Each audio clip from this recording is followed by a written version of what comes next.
জানাত প্ৰণৱ বড়োৰ হত্যাকাৰী দিন দুপৰতে অখিল গগৈ। নমস্কাৰ বাইৰে স্বাগতম জনাইছো আমাৰ নিউজ এডিক্টৰ চেনেলৰ অন্য এটা নতুন ভিডিঅ' লৈ। এই মুহূৰ্তত লৈ আহিছো আজিৰ কেইবাটাও গুৰুত্বপূৰ্ণ খবৰ। নিত এনেকুৱা গুৰুত্বপূৰ্ণ খবৰসমূহ চাবলৈ হলে আমাৰ চেনেলটো ছাবস্ক্ৰাইব কৰি ভিডিঅ'টো এটা লাইক কৰি দিয়ক। এই মুহূৰ্তত জনাবলৈ বিচাৰিছো এক গুৰুত্বপূৰ্ণ খবৰ। এইবাৰ অখিল গগৈক লৈ ডাঙৰ মন্তব্য কৰিছে ৰাজ্যৰ মুখ্যমন্ত্ৰী ডক্টৰ হিমন্ত বিশ্ব শৰ্মাই। প্ৰণৱ বড়োৰ হত্যাকাৰী অখিল গগৈ। গুৱাহাটীৰ মাজমজিয়াত কেৰাচিন তেল ঢালি প্ৰণৱ বড়োক অখিল গগৈয়ে মাৰিছে। চাওক আমাৰ বিশেষ প্ৰতিবেদন। জানাত প্ৰণৱ বড়োৰ হত্যাকাৰী দিন দুপৰতে অখিল গগৈ। এইটোতো চবেই জানে। গুৱাহাটীৰ মাজমজিয়াত একেবাৰে মাজমজিয়াত কেৰাচিন তেল ঢালি প্ৰণৱ বড়োক অখিল গগৈ মাৰিছিল। গতিকে আগদিনাখন ৰাতিৰ পৰাই তেওঁক প্ৰস্তুত কৰাইছিল। গতিকে তেওঁ এতিয়া বেলেগৰ কথা কেনেকৈ ক'ব পাৰে? আৰু কুশলদৈৰতো প্ৰথম ইলেকশ্যন উঠা নাই।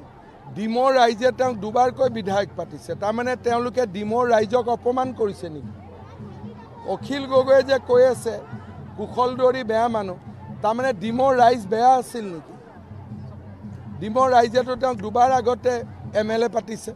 জনাবলৈ বিচাৰিছো পৰৱৰ্তী আন এটা গুৰুত্বপূৰ্ণ খবৰ। জুবিনৰ ন্যায় বিৰোধী আৰু অসমীয়া বিৰোধী বিজেপি চৰকাৰ উৎখাত কৰিবলৈ একেলগে ওলাই আহিছে তিনি গগৈ। এই মন্তব্যৰে উজনি অসমত নিৰ্বাচনী প্ৰচাৰ ব্যস্ত ৰাইজৰ দলৰ সভাপতি অখিল গগৈ। বিজেপি আৰু অগপক শাসনৰ গাদীৰ পৰা দলিয়াই গৌৰৱ গগৈৰ নেতৃত্বত গঠন কৰিব চৰকাৰ। 2026 চনৰ বিধানসভাত চৰকাৰ গঠন কৰি হিমন্ত বিশ্ব শৰ্মাৰ বিৰুদ্ধে থকা অভিযোগ ভিত্তিত প্ৰেৰণ কৰিব জেললৈ। এনেদৰে এতিয়া নিৰ্বাচনী প্ৰচাৰ ব্যস্ত হৈ থকা দেখা গৈছে ৰাইজৰ দলৰ সভাপতি অখিল গগৈ।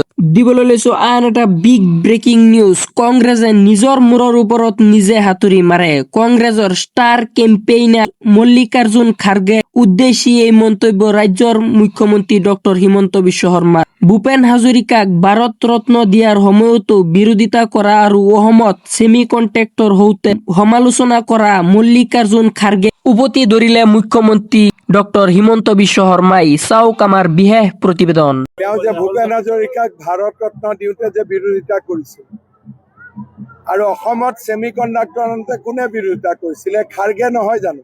কংগ্ৰেছে নিজৰ মূৰৰ ওপৰত নিজে হাতুৰি মাৰে। এনেকুৱা মানুহক আনিব লাগে নেকি? যিজন মানুহে ভূপেন হাজৰিকাক ইমান বেয়া বেয়া কথা কৈছিল, তেওঁ ষ্টাৰ কেম্পেইনাৰ হ'ব পাৰে নেকি? সিহঁতে নিজৰ মূৰৰ ওপৰত নিজেই মাৰে, আমি মাৰিব নালাগে। তেওঁ যে ভূপেন হাজৰিকাক ভাৰত ৰত্ন দিওঁতে যে বিৰোধিতা কৰিছিল আৰু অসমত ছেমি কণ্ডাক্টৰ আনতে কোনে বিৰোধিতা কৰিছিলে? খাৰ্গে নহয় জানো?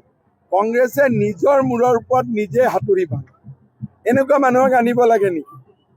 যিজন মানুহে ভূপেন হাজৰিকাক ইমান বেয়া বেয়া কথা কৈছিল, তেওঁ ষ্টাৰ কেম্পেইনাৰ হ'ব পাৰে নেকি? সিহঁতে নিজৰ মূৰৰ ওপৰত নিজেই মাৰে, আমি মাৰিব নালাগে।